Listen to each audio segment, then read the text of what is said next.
ఒకటి ముఖ్యమంత్రిగా బాధ్యతలు చేపట్టిన తర్వాత విద్యాశాఖను నేనే నిర్వహిస్తా అని చెప్పడము, విద్యా వ్యవస్థ ద్వారానే సమాజం మారుతుందనేటటువంటి ఫిలాసఫీ చెప్పడము, అనేక సందర్భాల్లో విద్యా వ్యవస్థ గురించి ఆయన మాట్లాడడము, ఇవన్నీ కూడా చూస్తున్నాం. అయితే ఈ విద్యా వ్యవస్థలో వస్తున్నటువంటి మార్పులు కానీ లేదా విద్యా కమిషన్ సిఫారసుల నేపథ్యంలో కానీ ఈ హైదరాబాద్ రాష్ట్రంలో విద్య పుట్టిన దగ్గర నుంచి ఈ రోజు వరకు జరిగినటువంటి అనేక రకాలైనటువంటి మార్పులను చేర్పులను కనుక చూస్తే 1869-70 విద్యా సంవత్సరంలో డైరెక్టర్ ఆఫ్ పబ్లిక్ ఇన్స్ట్రక్షన్స్ అని చెప్పి ఈ రాష్ట్రంలో సాలార్ జంగ్ ప్రారంభించినటువంటి సంస్కరణలో భాగంగా విద్యా వ్యవస్థ ప్రారంభమైంది. తర్వాత 2014 వరకు విద్యా విధానంలో అనేక మార్పులు వచ్చాయి. కేజీ నుంచి పీజీ వరకు ఉచిత విద్య అన్నారు. సో తర్వాత స్కూల్స్ అన్నారు. అవన్నీ కూడా సరే ఆ ప్రభుత్వం చెప్పినటువంటిది, ఇప్పుడు అది చర్చ కాదు. కానీ ముఖ్యంగా రేవంత్ రెడ్డి గారు విద్యా వ్యవస్థ ప్రక్షాళనకు నడుము బిగించినటువంటి తరుణంలో సో విద్యా కమిషన్ అనేటటువంటిది వేయడము అనేటటువంటిది, ముఖ్యంగా విద్యా కమిషన్కి సంబంధించి ఆకునూరి మురళి గారు ఇంజనీర్ గారి అధ్యక్షతన ఒక కమిటీ వేయడము, ఆ కమిటీ వేసిన తర్వాత లేదు ఈ కమిటీకి చాలామంది సలహాదారులు ఉంటారని చెప్పడము, రిటైర్డ్ ఐఏఎస్ అధికారులను వీళ్ళకి సలహాదారులుగా నియమించడము. సో ఇవన్నీ జరుగుతున్న క్రమంలో ముఖ్యమంత్రి గారు అప్పుడప్పుడు బయటకు వచ్చి కొన్ని విషయాలు మాట్లాడుతున్నారు. ఉస్మానియా యూనివర్సిటీ కేంద్రంగా అసలు ఇంగ్లీష్ ఎందుకు అవసరము? చైనా ఇంగ్లీష్ ఉందా, లేకపోతే జపాన్లో ఇంగ్లీష్ ఉందా? ఇంగ్లీష్ వచ్చిన వాళ్ళని నలుగురిని పెట్టుకుంటే రాష్ట్రం నడవదా అనేటటువంటి పద్ధతిలో ఆయన మాట్లాడాడు. ఇక చైర్మన్ గారు అంటారు ఇంగ్లీష్ లేకపోతే, అసలు ఇంగ్లీష్ రాకపోతే వాడు చదువుకోనట్టే అనేటటువంటిది. సో మనకున్నటువంటి ఏంటి అంటే విద్యా వ్యవస్థ లోపల చదువుకోవడం వల్ల ఈరోజు ఐఏఎస్లకు కూడా తెలుగు పరీక్ష ఎందుకు పెడుతున్నారు? వాళ్ళు కావాల్సినటువంటి ప్రజలకు కావాల్సినటువంటి మౌలిక వసతులు కానీ ప్రజల సమస్యలు తెలుసుకోవడానికి చాలా వస్తుంది. సౌండ్ డిస్టర్బెన్స్ ఒకసారి రెక్టిఫై చేస్తారు. చాలా ఓవర్లాప్ అవుతుంది, సౌండ్ చాలా ఓవర్లాప్ అవుతుంది. సో ఈ విధంగా ఇంగ్లీష్ పైన ఒక విభిన్నమైనటువంటి ధోరణి కనిపించింది. అదేవిధంగా young India integrated residential schools అని ముఖ్యమంత్రి గారు అంటున్నారు. తర్వాత ఆకునూరు మురళి గారేమో తెలంగాణ పబ్లిక్ స్కూల్స్ అంటున్నారు. No sir, please verify the sound sir. Masood అన్న చాలా సౌండ్ ఓవర్లాప్ అవుతుంది. మసూద్ అన్న ఒకసారి పీసీఆర్ భుజంగరావు గారు కట్ చేసి మిగతా వాళ్ళని తీసుకోండి, ఒకసారి కట్ చేసి మళ్ళీ జాయిన్ కమ్మనండి, ఏమన్నా ఇబ్బంది ఉంటే. తర్వాత new economic policy, new education policy అనేటటువంటిది మన రాష్ట్రంలో ఖచ్చితంగా ఇంప్లిమెంట్ చేయాల్సిందే. There is no other alternative అని state council of higher education chairman గారు బల్లగుద్ది చెప్తున్నారు. ఈయనేమో న్యూ ఎడ్యుకేషన్ ప్రస్తావన దాంట్లో ఏదో ఒకటో రెండో ప్రీ ఎడ్యుకేషన్ అంటే చైల్డ్ ఎడ్యుకేషన్ తప్ప ఎల్కేజీ యూకేజీ నర్సరీ తప్ప మిగతా విషయాలకు పోలేదు. తర్వాత ఈరోజు రాష్ట్రంలో కానీ దేశంలో కానీ అన్ని రాష్ట్రాల్లో 10th ఎగ్జామ్స్ ఉన్నాయి. మరి ఈరోజు 10th ఎగ్జామ్స్ రద్దు చేస్తా అన్నాడు. మరి ముఖ్యమంత్రి ఎక్కువనా లేదా తెలంగాణ ఎడ్యుకేషన్ కమిషన్ కు సంబంధించిన ఓఎస్డి ఎక్కువనా నాకు అర్థం కాలే. నేను అన్ని పుస్తకాలు చదివితే నాకు ఎక్కడ దొరకలే. ముఖ్యమంత్రి ప్రకటించిన 5 నిమిషాలకే మేము అటువంటి ప్రతిపాదన చేయలేదు, ముఖ్యమంత్రి తెలియకుండా ఆ విషయం మాట్లాడు అన్నట్టుగా ఓఎస్డి గారు చెప్తా ఉన్నారు. అంటే ఇక్కడ ఏమి జరుగుతుంది? కేశవరావు ఎవరు, ఆకునూరు మురళి ఎవరు? ఇక్కడ ఒక పాయింట్ అంటే ముఖ్యమంత్రి చిట్ చాట్ లో భాగంగా అన్నారు 10th ఎగ్జామ్స్ ఉండవు. ఎడ్యుకేషన్ సెక్రటరీ ఎవరు? తర్వాత విద్యా వ్యవస్థ లోపల ఈరోజు సుబ్బారావు గారు కానీ లేకపోతే అనేక మంది రిటైర్డ్ ఐఏఎస్లను తీసుకున్నారు. తర్వాత చాలా మంది ఎడ్యుకేషనిస్టులను, ఉదాహరణకు హరగోపాల్ లాంటి వాళ్ళను అన్నారు. అసలు ఈ యొక్క విద్యా విధానం అనేటటువంటిది తెలంగాణ ప్రభుత్వం ఏం చేయదలుచుకున్నది? ముఖ్యమంత్రి గారు చిట్ చాట్ లో 100 మాట్లాడొచ్చు, కానీ ఒక బాధ్యత కలిగినటువంటి ముఖ్యమంత్రిగా అసెంబ్లీలో ఒక చర్చ జరిగినప్పుడు, ఒక ఒక బిల్లు పెట్టినప్పుడు బిల్లు యొక్క ఉద్దేశం ఏంటి, దీనివల్ల నష్టం ఏంటి, లాభం ఏంటి అనేటటువంటిది స్పష్టంగా చెప్తారు.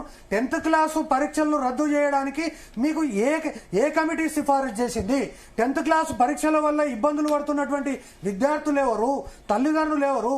ఇప్పటికే విద్యా వ్యవస్థ లోపల ఒక ఏది ఆరోపణల పర్వం నడుస్తున్నది. ప్రైమరీ స్కూల్ హై స్కూల్ టీచర్లు వాళ్ళు సరిగ్గా పాఠాలు చెప్పలేదు అంటున్నారు. జూనియర్ కాలేజీ వాళ్ళు, హై స్కూల్ వాళ్ళు పాఠాలు చెప్పలేదు అంటున్నారు. డిగ్రీ కాలేజీకి వెళ్తే వాళ్ళు పాఠాలు చెప్పలేదు అంటున్నారు. నేను ఏమంటున్నా అంటే బహుశా ఎడ్యుకేషన్ కమిషన్ మెంబర్ కూడా ఈ యొక్క చర్చలో ఉండొచ్చు. కానీ నాకు తెలిసినంత వరకు విద్యా కమిషన్ రిపోర్ట్ అనేటటువంటిది ఖచ్చితంగా ఇది మూసిలో పడేయడానికి ఉపయోగపడతా తప్ప 5 పైసలు కూడా ఉపయోగపడదని చెప్పి నేను మాట్లాడుతున్నా.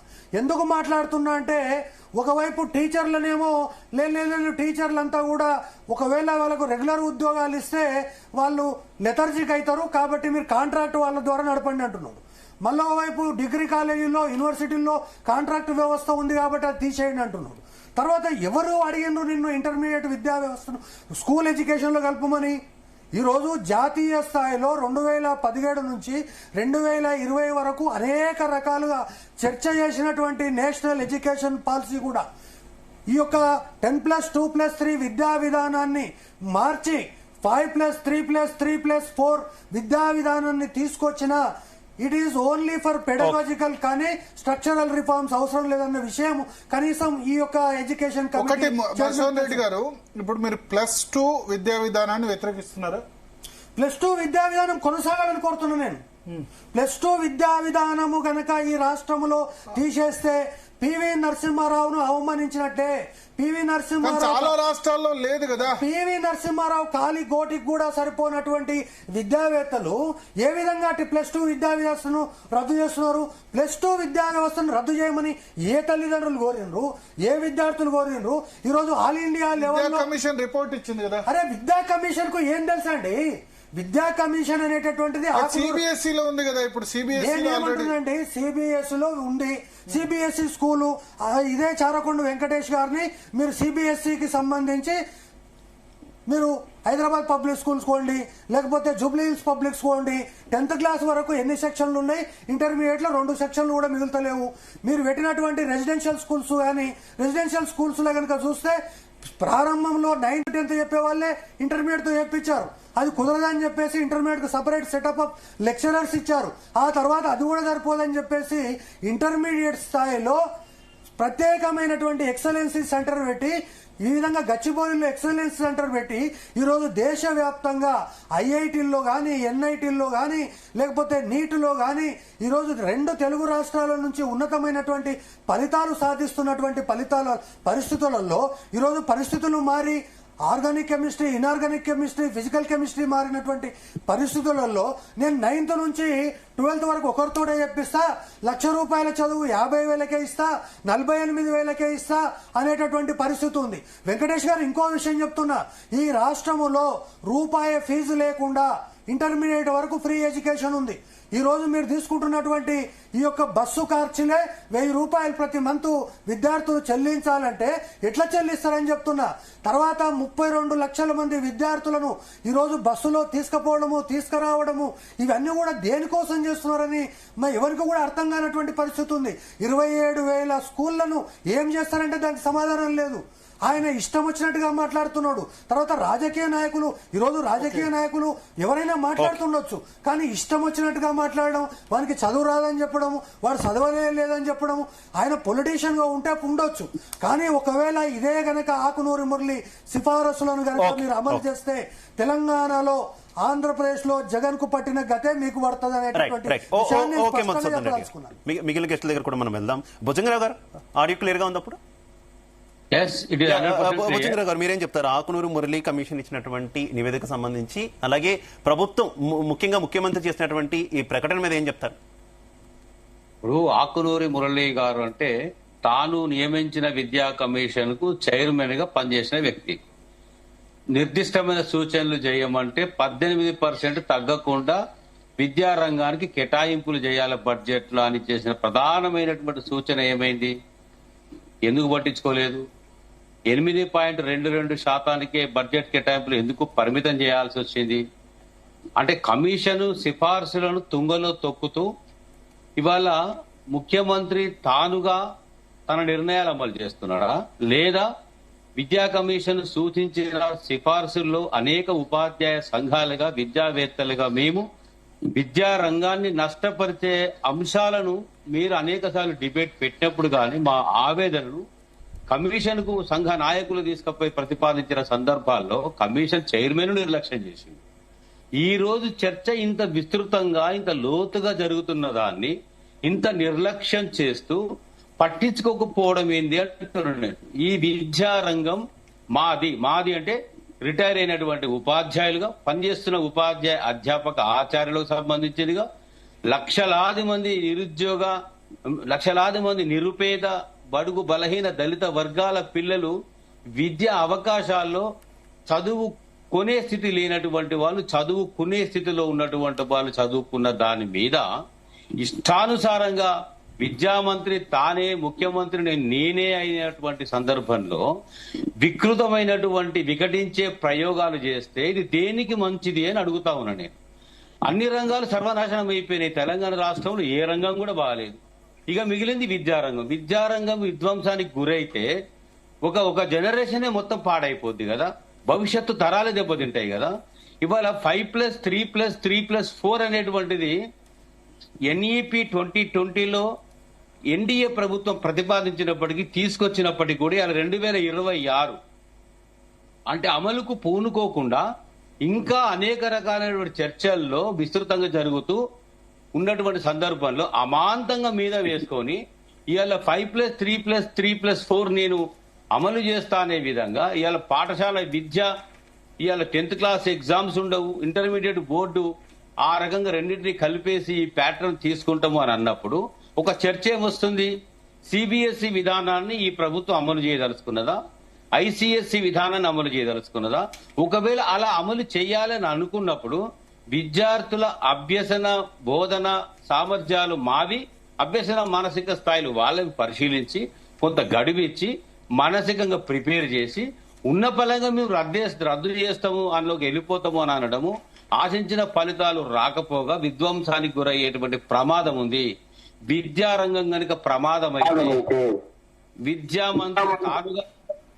విద్యామంత్రి తానుగా విఫలమవ్వడమే కాకుండా రాష్ట్ర ముఖ్యమంత్రిగా కూడా ఒక అపవాదం గుట్టగట్టుకున్నటువంటి వ్యక్తిగా చరిత్రహీనుడిగా ఈ తెలంగాణ రాష్ట్రంలో మిగిలిపోయే ప్రమాదం ఉంది.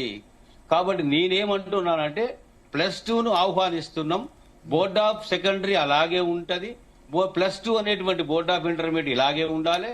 అనేక రకాలైనటువంటి నష్టాలు అనేక రకాల పరిస్థితులు మారినటువంటి నేపథ్యంలో ఈ రెండు కూడా ఒక historical pre university course multipurpose కోర్సుగా 12th క్లాస్ వరకు ఉన్నటువంటిది బైఫర్కేట్ అయ్యి 10th క్లాసుతో ఉన్నటువంటి బోర్డ్ ఆఫ్ సెకండరీ ఒకటిగా బోర్డ్ ఆఫ్ ఇంటర్మీడియట్ ఒకటిగా ఉండి మంచి ఫలితాలు ఇస్తున్న సందర్భాల్లో ఏమి ప్రయోగాలు ఇవి పిచ్చి ప్రయోగాలు కాకపోతే అంటే ఉద్యోగ సంఘాలను గెజిటెడ్ సంఘాలనేమో డైవర్షన్ చేస్తూ ఏసీబీ కేసులంటూ భయపెడుతూ మానసిక ఆందోళనకు గురి చేస్తూ 5 DL అడగకుండా PRC అడగకుండా చచ్చిపోయినటువంటి రిటైర్డ్ వాళ్ళని పట్టించుకోకుండా ఇక మా గొంతులు నొక్కేసే కార్యక్రమం చేయాలంటే మొత్తానికే వెసరు పెడితే విద్యా రంగమే పోతున్నది. ఈ అంతా కూడా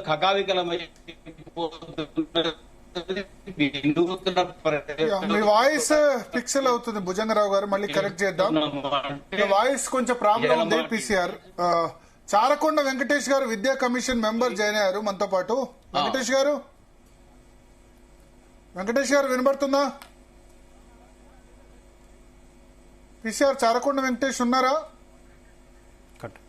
ఆలోపు ఒకసారి కట్కన్ రమేష్ గారితో మాట్లాడదాం. కట్కన్ రమేష్ గారు నమస్కారం సార్. కట్కన్ రమేష్ గారు TRTF రాష్ట్ర అధ్యక్షులు కూడా ఉన్నారు. రమేష్ గారు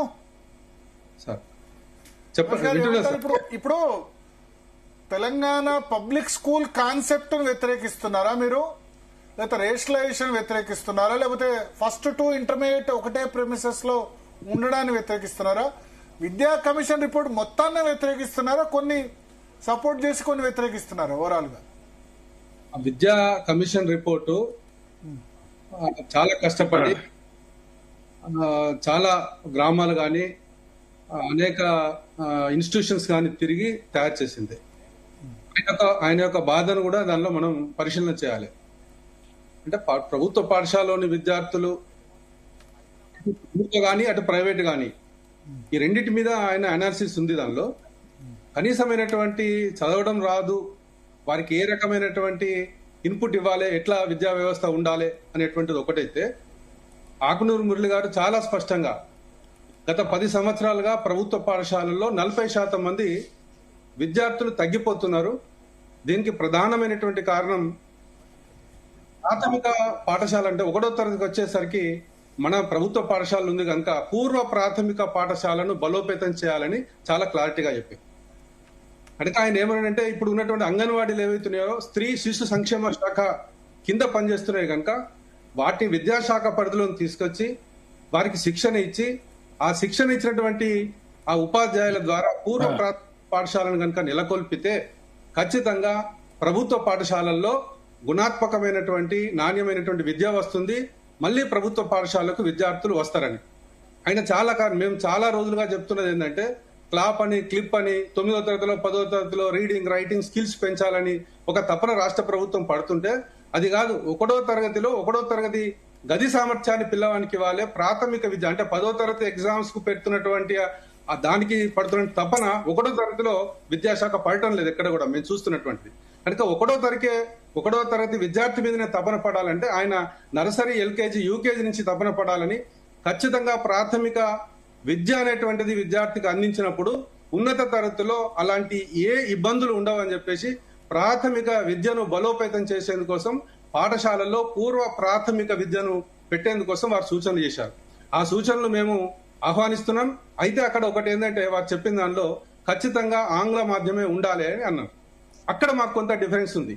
అంటే ఇప్పుడు ఉన్నటువంటిది ఆంగ్ల మాధ్యమం అంటే ఆ రోజు మనం కూర్చున్నప్పుడు కూడా మురళి గారి యొక్క మనం ఇంటర్వ్యూ కూడా నేను చూడడం జరిగింది. వారు ఒకటే ప్రశ్న ఇచ్చారు, మరి మీ పిల్లలు ఎక్కడ చదువుతున్నారని మీరు ఇట్లా మాట్లాడుతున్నారో వేదిక మీద అనేటువంటిది ఒక ప్రశ్న కూడా అక్కడి నుంచి సమాజం నుంచి కూడా వస్తుంది.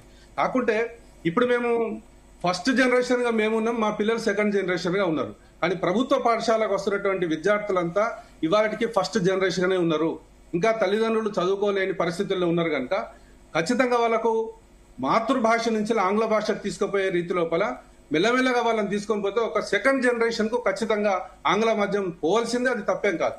అని ఆంగ్ల మాధ్యమం వద్దని అనటం లేదు, కానీ మాతృభాష నుంచి అది ఫస్ట్ జనరేషన్ పిల్లలుగానే ఉన్నారు.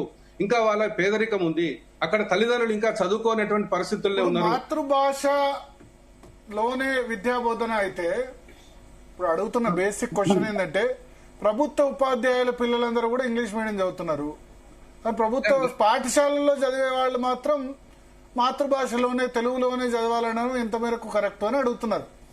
వారు అడుగుతున్నది అదే చెప్తున్నాను. మేమంతా కూడా ఇప్పుడు సెకండ్ జనరేషన్ కు మా పిల్లలు వచ్చారు, కానీ ప్రభుత్వ పాఠశాలలో ఇంకా ఫస్ట్ జనరేషన్ పిల్లలే ఉన్నారు. దాన్ని వారు ఆలోచించకుండా ఒకవేళ రిపోర్ట్ ఇస్తే రిపోర్టు ఇబ్బంది అవుతుంది. రెండోది ఏంటంటే ఇవాళ ముఖ్యంగా జరుగుతున్న చర్చ లోపల ఇవాళ ఇవ్వగానే కేశవరావు గారు పెద్దలు ఒక స్టేట్మెంట్ కూడా ఇవ్వడం జరిగింది. మీరు ఇచ్చినటువంటి రిపోర్ట్ ఏదైతుందో అది 11 కమిటీలు ఇచ్చినటువంటి రిపోర్టు. ఆ రిపోర్ట్ మేము తీసుకొని దాన్ని పరిశీలించి మంచిగా తీసుకుంటాం. పూర్తిగా మంచిగా లేవు, పూర్తిగా చెడ్డగా లేవు, కొన్నిటిని మేము దానికి తొలగిస్తాం. వేతనాలకు సంబంధించి కూడా మేము దాని ఆ అంశం సరైనది కాదని చెప్పేసి నేను ఫైనల్ చేస్తాను. ఈ రోజు మనకు కనిపిస్తుంది ఏంటంటే ఇవాళ అసెంబ్లీలో చట్టంగా అది బయటకు వచ్చేసింది, తెలంగాణ పబ్లిక్ స్కూల్స్ బయటకు వచ్చేసినాయి. అంటే పబ్లిక్ డొమైన్ లో అది పెట్టి చర్చ జరిగి ఉపాధ్యాయ సంఘాలు, ఉద్యోగ సంఘాలు, వాళ్ళ తల్లిదండ్రులు వీళ్ళందరూ ఇంకా దానికి సంబంధించినటువంటి పాఠశాల విద్యార్థుల తల్లిదండ్రులకు సంబంధించి ఒక చర్చ జరిగి ఆ చర్చ ద్వారా దాన్ని ఇంప్లిమెంటేషన్ చేస్తే దానిలో ఏమో ఉండదండి. అయితే రమేష్ గారు, ఇంగ్లీష్ మీడియం గురించి మనం చూసుకున్నా కూడా చాలా మంది పేరెంట్స్ ప్రైవేట్ స్కూల్లో చదివించడానికి ఒక కారణం ఇంగ్లీష్ మీడియం అవుతుంది కదా. మనం ప్రభుత్వ పాఠశాలలో కనుక పర్సంటేజ్ పెంచాలి, హాజరు శాతం పెంచాలి అనుకుంటే ఖచ్చితంగా ఇంగ్లీష్ మీడియం ఒక మార్గం అని ప్రభుత్వాలు యోచించడంలో తప్పే ఉంది.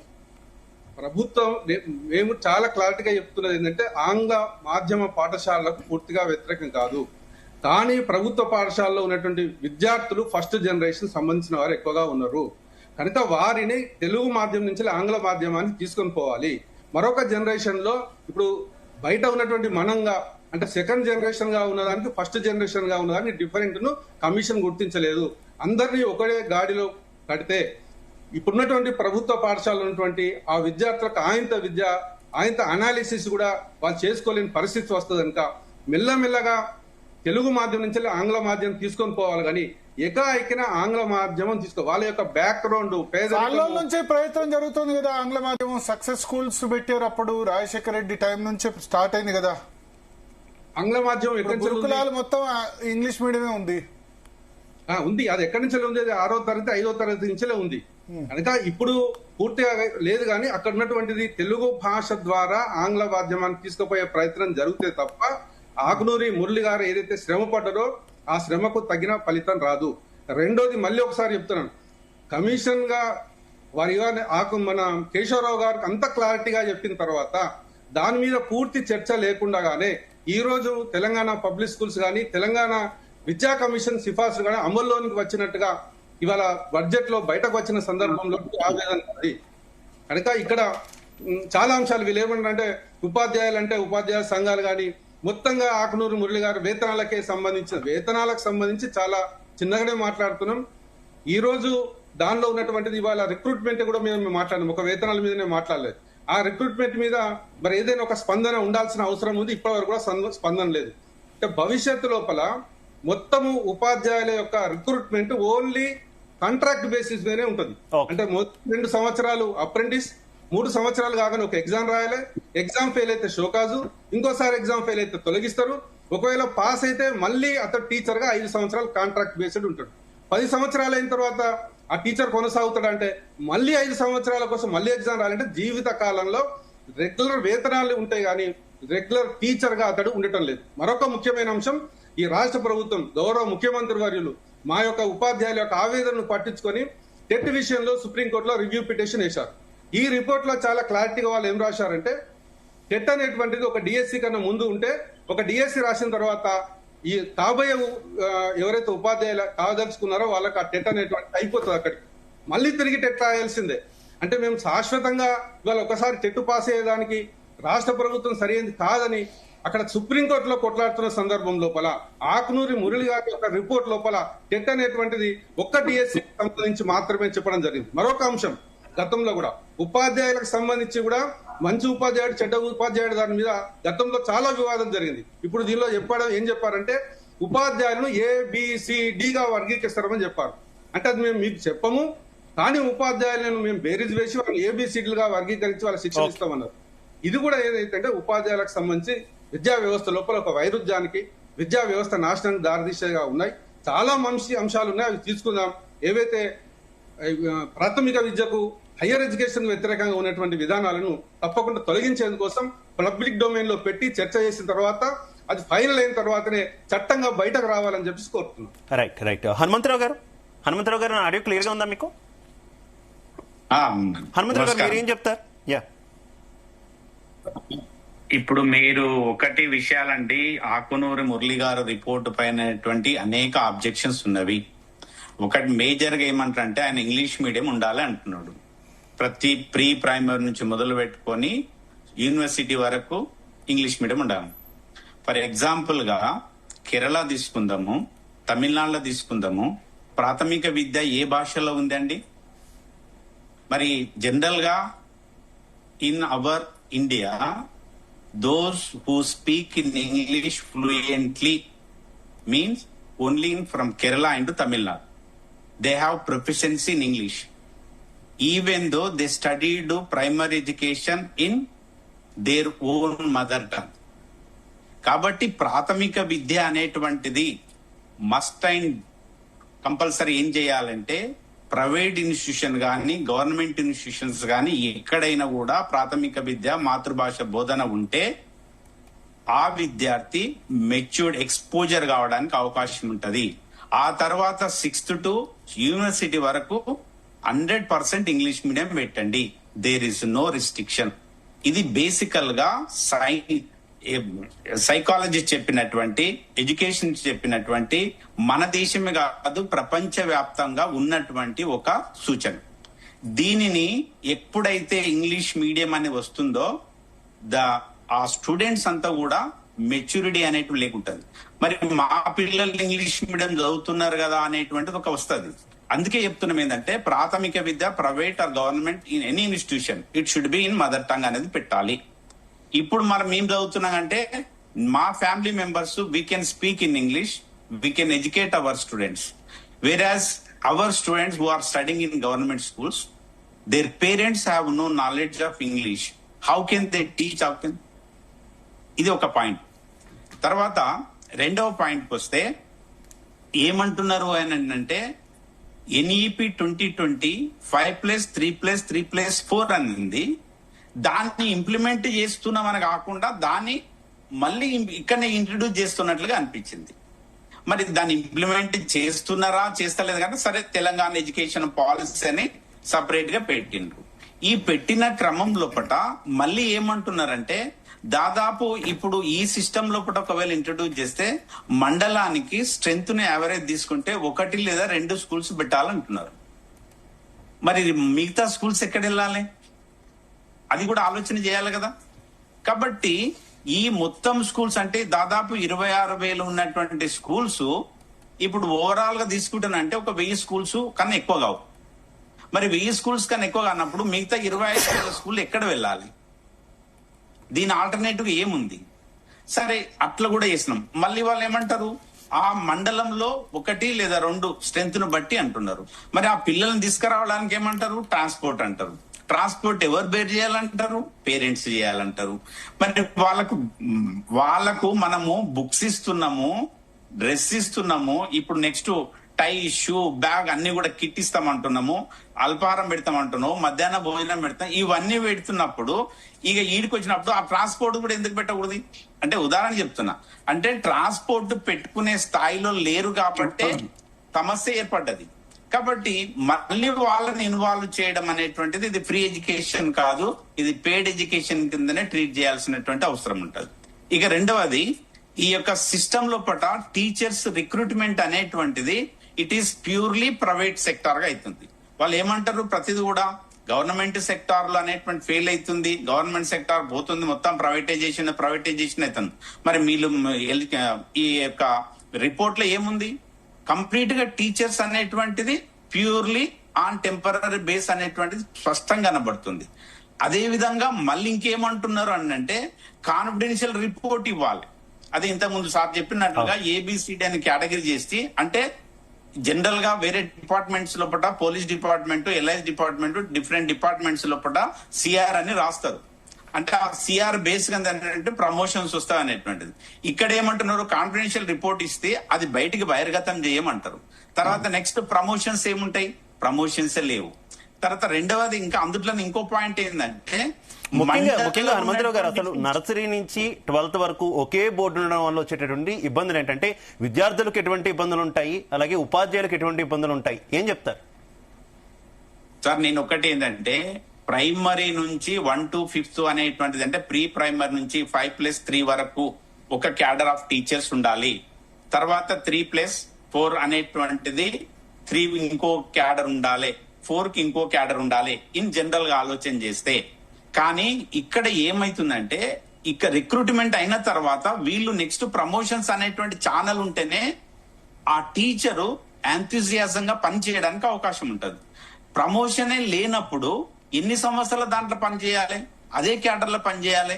అదే విధంగా అంటే సర్పంచ్ నుంచి ఎంపీటీసీ, ఎమ్మెల్యే, ఎమ్మెల్సీ, మినిస్టర్, ఇటు ఒక ఛానల్ అయితే ఉంది కదండి. కాబట్టి ఇన్ని సర్వీస్ చేసిన తర్వాత నెక్స్ట్ ప్రమోషన్ లేదు అనేటువంటిది ఇది రాంగ్ సిస్టమ్ అనేటువంటిది మా యొక్క అభిప్రాయం. ఇక స్టూడెంట్స్ సంబంధించినటువంటిది ఒకే ప్రిమిసెస్ లోపల ప్రీ ప్రైమర్ నుంచి అప్ టు 12th స్టాండర్డ్ వరకు ఉండమంటారా ఆ స్టూడెంట్ కూడా డిస్సాటిస్ఫై కావడానికి అవకాశం ఉంటది. ఎందుకంటే ఎలా స్టూడెంట్ ఎట్లా డిస్సాటిస్ఫై అవుతాడు? అంటే అవే ప్రిమిసెస్ అవుతాయి. ఓకే, ఎప్పటి నుంచి? ప్రీ ప్రైమర్ నుంచి అప్ టు 12th స్టాండర్డ్ అంటే నియర్లీ 15 ఇయర్స్ అదే ప్రిమిసెస్ లోపల అదే ఉండడం వల్ల వాతావరణం ఎక్కడ చేంజ్ అవుతుంది. కాబట్టి ఎక్స్పోజర్ కావడానికి అవకాశం ఏడు ఉంటది. అందుకే మన సిస్టమ్ లోపల ఏమన్నారు, ప్రైమరీ స్కూల్ ఒకటి, ఆ నుంచి నెక్స్ట్ హై స్కూల్ ఒకటి, ఆ తర్వాత ఇంటర్మీడియట్, ఆ తర్వాత డిగ్రీ, ఆ తర్వాత యూనివర్సిటీ. ఇట్లా స్టెప్ బై స్టెప్ వచ్చినప్పుడు, ప్లేస్ చేంజ్ చేసినప్పుడు, టీచర్ ఫ్యాకల్టీ చేంజ్ చేసినప్పుడు ఆ స్కోప్, ఆ వాతావరణం అనేటువంటిది ఆ స్టూడెంట్ మెచ్యూర్డ్ కావడానికి 100% ఆ స్కోప్ ఉంటుంది. ఇదే విధంగా ఉంటే రొటీన్ అవుతుంది కాబట్టి ఎక్స్పోజర్ కావడానికి చాలా ఛాన్సెస్ తక్కువ ఉంటాయి. ఇది ఒక పాయింట్ అండి. ఇక రెండవ విషయం అండి, ఇంకొకటి ఇక్కడ బాగా గుర్తించుకోవాల్సిన అంశం ఏంటిదంటే, ఈ యొక్క రిపోర్ట్ అనేటువంటిది చాలా లిమిటెడ్ గా రీసెర్చ్ చేసిండ్రు, విజిట్ చేసిండ్రు, ఒపీనియన్ తీసుకున్నారు. ఇది చాలా తప్పు. కాబట్టి రిపోర్ట్ ఉన్నటువంటి బేస్ గా అనేటువంటిది ఎక్కడ లేదు. తన ఓన్ ఫిలాసఫీని తన ఓన్ గా ఆలోచన చేసినటువంటిగా ఇంట్రడ్యూస్ ఎట్లా అనిపించింది. నాకైతే తెలియదు కానీ పెద్దలు గౌరవంలో ఆకునూరి మురళి గారు తన ప్రాథమిక విద్య ఏ భాషలో నేర్చుకున్నాడండి? ఇప్పుడు ఏ భాషలో మాట్లాడుతున్నాడండి? If a student is get knowledge or proficiency in his own mother tongue, it is easy to get competency in other languages also. నేను చదువుకున్న అప్ టు ఇంటర్మీడియట్ వరకు తెలుగు మీడియం చదివినా, మరి నేను ఈ రోజు ఇంగ్లీష్ లో మాట్లాడగలుగుతున్నా అంటే ఎందుకు మాట్లాడలేను? కాబట్టి మన లాంగ్వేజ్ లోపల, మన మాతృభాష లోపల ప్రావీణ్యత ఉంటే ఆటోమేటిక్ గా మిగతా భాషలు నేర్చుకోవడానికి, ఎక్స్పోజర్ కావడానికి, ఫ్లూయెన్స్ రావడానికి అవకాశం ఎక్కువగా ఉంటది. అయితే ఇదంతా బాగానే ఉంటుంది హనుమంతరావు గారు, ఈ లాంగ్వేజ్ విషయానికి వచ్చేసరికి తెలుగు మీడియం, ఇంగ్లీష్ మీడియం అనేది. కానీ ఎక్కువ పేరెంట్స్ ఆసక్తి చూపిస్తుంది కూడా ఇంగ్లీష్ మీడియం వైపే కదా. ఒక పక్క ప్రైవేట్ స్కూల్ అన్ని కూడా ఎల్కేజీ, నర్సరీ నుంచి ఇంగ్లీష్ మీడియం అలవాటు చేస్తూ ఇంగ్లీష్లోనే మాట్లాడాలి, ఇంగ్లీష్లోనే ఉండాలి, ఇంగ్లీష్లోనే నడవడిక అలవరుచుకోవాలని చెప్పి వాళ్ళు చెప్తూ ఉంటే, ప్రభుత్వ పాఠశాలలో ఇంకా తెలుగు మీడియం ప్రాథమిక విద్య ఇట్లా ఉండాలి అంటే ఎట్లా అవుతుంది? ఎట్లా కాంపిటీషన్ వస్తుంది? మారిస్తే సమూలంగా మొత్తం మార్చాలి కదా. నేను అదే చెప్తున్నాను సార్. ఫస్ట్ ఏంటిదంటే, ప్రైవేట్ ఇన్స్టిట్యూషన్ కానీ గవర్నమెంట్ ఇన్స్టిట్యూషన్ కానీ ప్రైమరీ స్కూల్స్ అనేటువంటి కంపల్సరీగా మదర్ టంగ్ లోనే ఉండాలి అనేది ఫస్ట్ ప్రపోజల్. ఒకవేళ ప్రైవేట్ స్కూల్లో మార్చలేము అన్నప్పుడు గవర్నమెంట్ లో పెట్టాల్సి వస్తుంది. ఇప్పుడు already almost all schools are converted to English medium. ఇంకా దానికి స్కోప్ లేదు. గవర్నమెంట్ ఒక ఆర్డర్ ఇచ్చేసింది. ఎక్కడ కూడా తెలుగు మీడియం కంపల్సరీ అని ఏం పెట్టలేదు. English is all schools are upgrading to English medium schools. కానీ అక్కడ ఉన్నటువంటి ఫ్యాకల్టీ ఎవరు ఉన్నారు? ఏ విధమైన ఫ్యాకల్టీ ఉంది? ఆలోచన చేసిండ్రా? అంటే వైఎస్ఆర్ రాజశేఖర రెడ్డి గారు కూడా సక్సెస్ స్కూల్స్ ఇంట్రడ్యూస్ చేసిండు, 6 to 10th అనేటువంటిది ఇంగ్లీష్ మీడియం ఉండాలని. కానీ అక్కడ ఫ్యాకల్టీ ఎవరు చేశారని కాలేదు. అందుకే అక్కడ సక్సెస్ స్కూల్స్ ఫెయిల్యూర్ కావడానికి ఒక రీజన్ కూడా అది కూడా. ఓకే ఓకే వెంకటేష్ గారిని ఆడియో క్లియర్ గా ఉందా మీకు? వెంకటేష్ గారు, చారకొండ వెంకటేష్ గారు జాయిన్ అయ్యారా? పీసీఆర్ లేదు, చారకొండ వెంకటేష్ గారు లేరు. ఎస్. సో ఇప్పుడు ఒకటండి, ఇక్కడ కొంతమంది ఇప్పుడు అంటే ఆ రిపోర్టును అమూలాగ్రంగా నేను ఒక 4-5 అంశాలు చదివిన తర్వాత, ఉదాహరణకు పూర్వ ప్రాథమిక విద్య అనేటటువంటిది దేశవ్యాప్తంగా అవసరము. 1వ తరగతి నుంచి లేదా 6 సంవత్సరాలకు 7 సంవత్సరాలకు పాఠశాలకు పోతే విద్యార్థులు ఇబ్బంది పడుతున్నారు అనేది it is a national consensus. National education పాలసీలో కూడా ఇది చాలా స్పష్టంగా చెప్పారు. సో కాబట్టి అది తీసుకొచ్చి ఆయన ఇక్కడ పెట్టాడు. ఇక్కడ కన్వీనియంట్ గా అందరూ మర్చిపోతున్నటువంటి ఒకే ఒక అంశం ఏంటంటే మదర్ టంగ్. ఉదాహరణకి ఈ మదర్ టంగ్ అనేటటువంటిది 1923లో బేగంపేట పబ్లిక్ స్కూల్ పెట్టారు. బేగంపేట పబ్లిక్ స్కూల్ పెట్టినటువంటి సందర్భంలో అందులో చదువుతున్న విద్యార్థుల యొక్క తల్లిదండ్రులందరూ కూడా మదర్ టంగ్ ఇంగ్లీషే.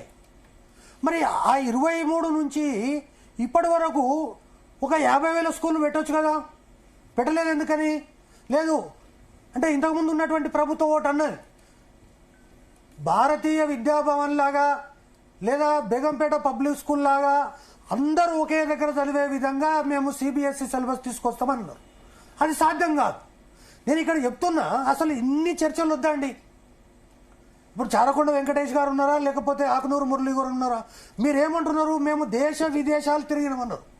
నేనేమంటున్నా, ఆయన బ్రెయిన్ చైల్డ్లో వచ్చినటువంటి చెత్త అంతా కూడా దీంట్లో రాసిండు తప్ప ఒక్కటి కూడా ఎగ్జామ్ చేయలేదని చెప్తున్నా. నేను ఎందుకు చెప్తున్నా అంటే, ఈరోజు ఏ రాష్ట్రంలో అంటే భారతదేశంలో ఉన్న ఏ రాష్ట్రంలో అయినా సరే, ప్రపంచంలో ఉన్న ఏ దేశమైనా సరే, ఉదాహరణకి నెదర్లాండ్స్ డచ్ భాష మాట్లాడుతుంది. అక్కడ డచ్లోనే విద్యాభ్యాసం ఉంటుంది. పోనీ ఈ ఇండియాలో భారతదేశంలో పలానా రాష్ట్రంలో ఓన్లీ ఇంగ్లీష్ మీడియం స్కూల్స్ పెట్టిండ్రు కాబట్టి వాళ్ళు చాలా మొత్తం ఐఏఎస్లు, ఈ రోజు దేశంలో ఐఏఎస్లు అయ్యేది కూడా బీహార్లో అవుతారు. మరి ఆ బీహార్లో ఇంగ్లీష్ మీడియం ఉందా? ఒకటి నీకు వ్యక్తిని బట్టి ఉండాలి. తర్వాత నువ్వు సెంట్రల్ గవర్నమెంట్ ఇచ్చినటువంటి 3 లాంగ్వేజ్ ఫార్ములా 1వ తరగతిలోనే సింగిల్ టీచర్ ఉంటాడు, 3 భాషలు నేర్చుకోమంటున్నాడు.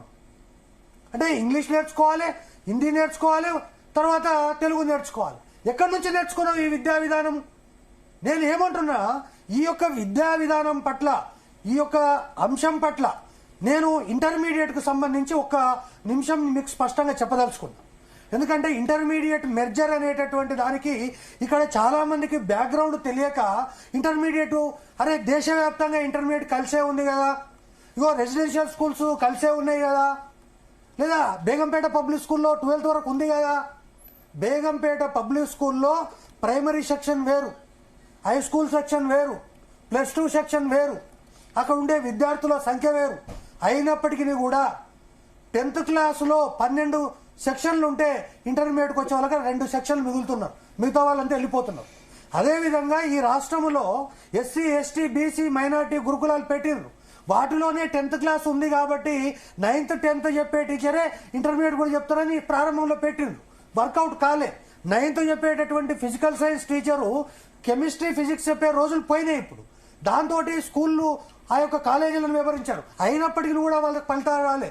అల్టిమేట్ గా కాలేజ్ ఆఫ్ ఎక్సలెన్స్ పెట్టి ఇంటర్మీడియట్ అనేటటువంటిది it is not only academic program, it is a program of integrated for the gateway of higher education. ఈరోజు విద్యార్థి అనేవాడు ఇంటర్మీడియట్ చదవడమే కాకుండా ఈరోజు నువ్వు డాక్టర్ అవుతావా, ఇంజనీర్ అవుతావా, లేకపోతే అడ్వకేట్ అవుతావా అనేటటువంటి ఒక విషయం లోపల ప్రతి ఒక్క టెస్ట్ రాయాలి. ఈయన ఏం చెప్తాడు? ఇంకా నిజంగా కూడా ఆయనను చూసి జాలి పడాలని నాకు అర్థమైతలేదు. ఏమంటున్నాడు? మీరు ఎంసెట్ ను రద్దు చేసేయండి. తమిళనాడు ప్రభుత్వము సుప్రీంకోర్టులో కేసు వేసిన, అసెంబ్లీలో ఏకగ్రీవ తీర్మానం చేసిన, మేము ఈ దేశం నుంచి విడిపోతామని చెప్పిన, నీటు రద్దు ప్రశ్నే లేదని చెప్పినటువంటి సందర్భంలో ఈయన ఏం చెప్తాడు? ఎంసెట్ ను రద్దు చేసి you advise the central government to stop all the entrance examination. నువ్వెవడు రాబాయ్ చెప్పడానికి? ఇటువంటి పరిస్థితులు అనేటటువంటివి పూర్తిగా నేను స్పష్టంగా చెప్పదలుచుకున్నా.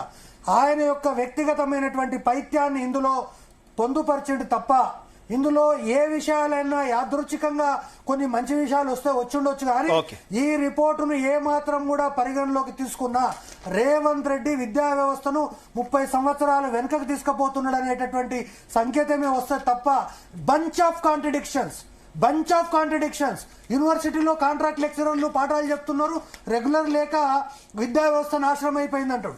డిగ్రీ కాలేజీలో కాంట్రాక్ట్ లెక్చరర్లు ఉన్నారు, గెస్ట్ ఫ్యాకల్టీ ఉన్నారు, కాబట్టి విద్యా వ్యవస్థ నాశనం అయిపోయింది అంటాడు. కానీ స్కూల్ ఎడ్యుకేషన్ లో వీళ్ళు టీచర్లంతా కూడా రిలాక్స్డ్ గా ఉన్నాడు, ఎవడు పాఠాలే చెప్పట్లేదు, సైడ్ బిజినెస్లు చేసుకుంటున్నారని మాట్లాడతారు టీవీలకు వచ్చి. మరి ఈ రోజు నేను చెప్తున్నా, ఐఏఎస్లు లేరా సైడ్ బిజినెస్ చేసేవాళ్ళు? ఏ అవసరం కోసం ఐఏఎస్లు 35-40 ఎకరాల భూములు కొంటున్నారు?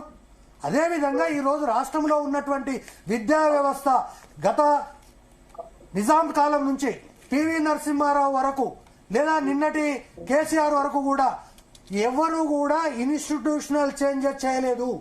నువ్వు కావాలంటే ప్రమాణాలు పెంచడానికి ఏం చేస్తావు చెయ్యి. ఏకోపాధ్యాయ పాఠశాలను అప్గ్రేడ్ చేయి, లేదు స్కూళ్ళకి చేయి.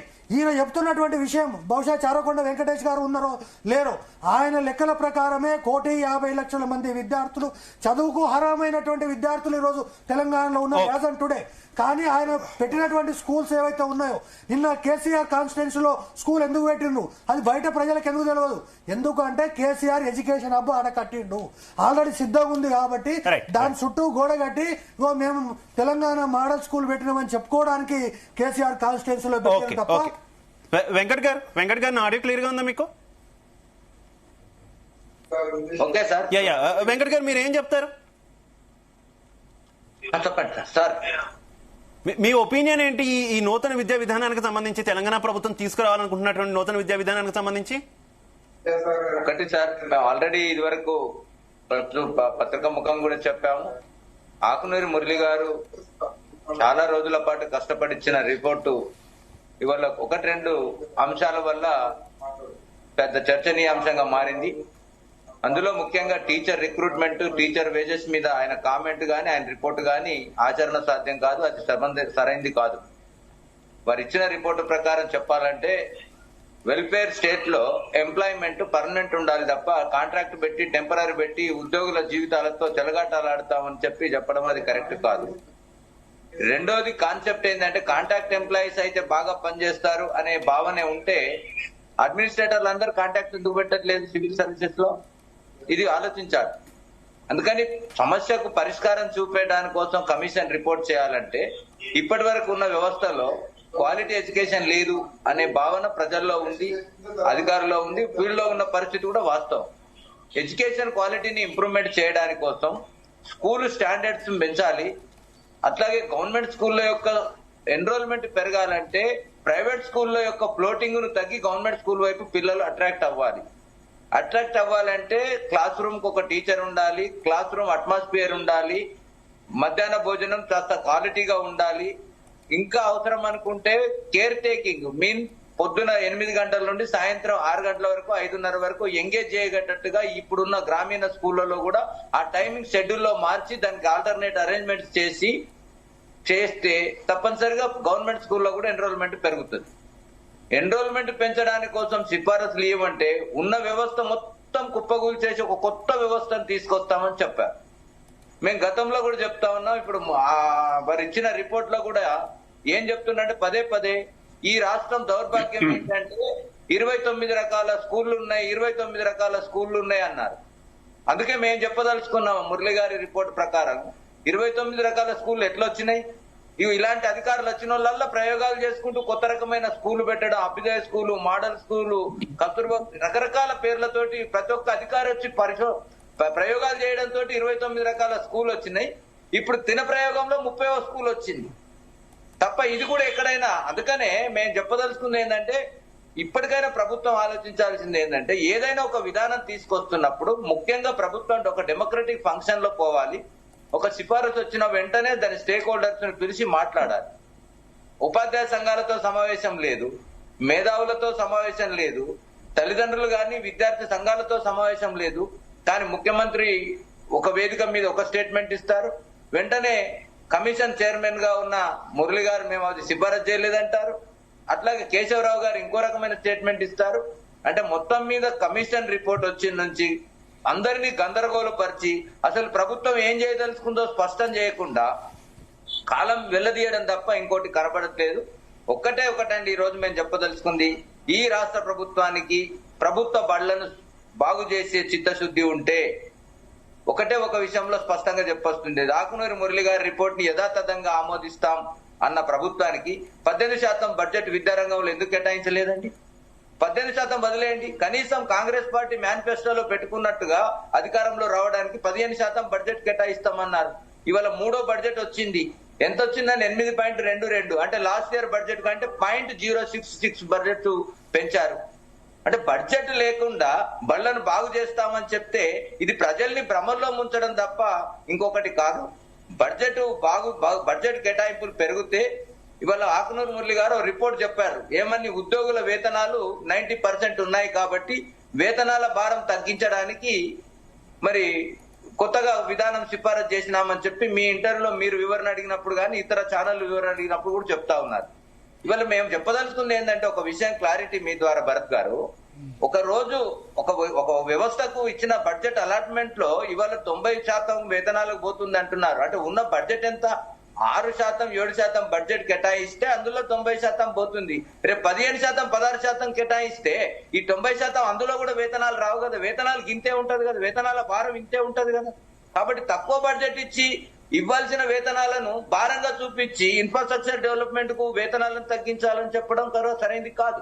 అందుకనే మేము చెప్పదలుచుకుంది ఏంటంటే 10వ తరగతి వరకు ఇంటర్మీడియట్ ను కలుపుతామా, ఇవన్నీ 2వ దశ చర్చ. అసలు క్వాలిటీ ఎడ్యుకేషన్ కోసం గవర్నమెంట్ స్కూల్లో పిల్లలకు క్వాలిటీ ఎడ్యుకేషన్ రావడానికి మీరు చేసిన సిఫారసులో 2000 మంది పిల్లలుంటే క్వాలిటీ వస్తుంది, 300 మంది పిల్లలుంటే రాదు అని చెప్తున్నారే, అది ఎక్కడ ఎక్స్పెరిమెంట్ గా ప్రూవ్ అయిందో చెప్పాలి.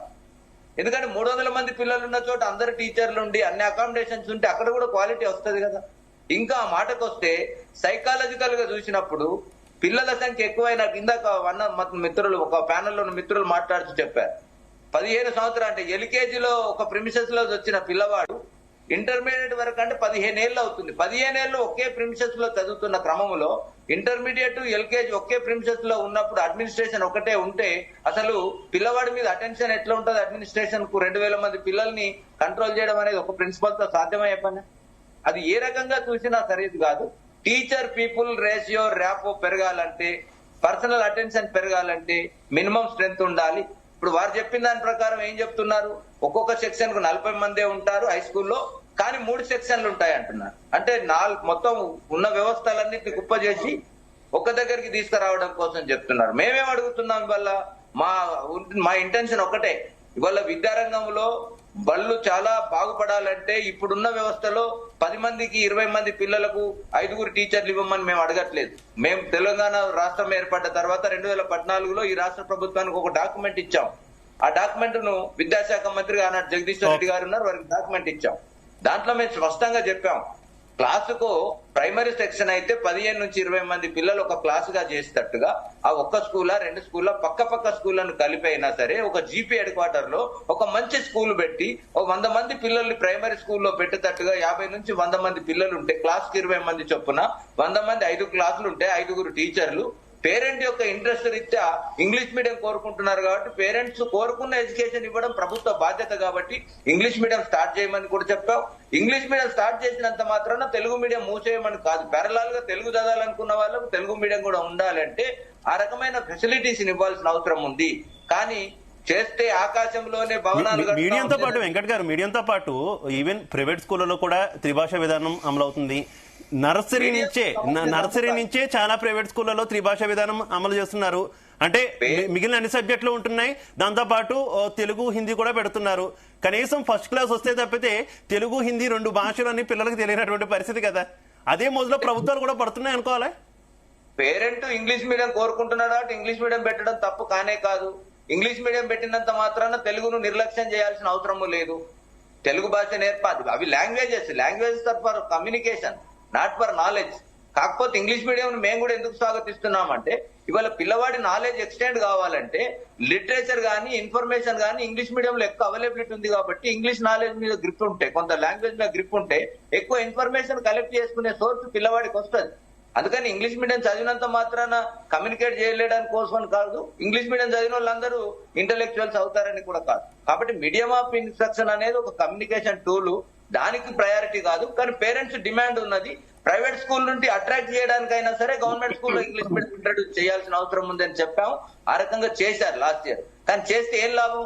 ఇవాళ తెలుగు మీడియం కాకుండా ఇంగ్లీష్ మీడియం కాకుండా ఉన్న వ్యవస్థలోకి తీసుకొచ్చారు. తెలుగు మీడియం పెట్టారు, ఇంగ్లీష్ మీడియం మార్చారు. ట్రైనింగ్ ఇవ్వమంటే 5 రోజులు ట్రైనింగ్ ఇచ్చారు.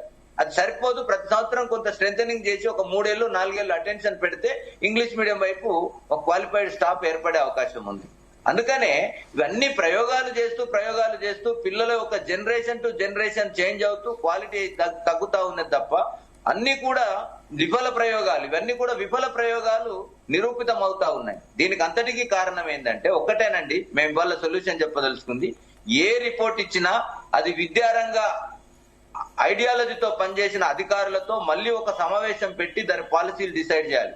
ఐఏఎస్లు పాలసీలు డిసైడ్ చేస్తారు, కానీ ఇందాక పెద్దలు చెప్పినట్టుగా వాళ్ళ యొక్క ఇండివిజువల్ ఐడియాలజీ ప్రకారం పాలసీలు డిసైడ్ చేస్తారు.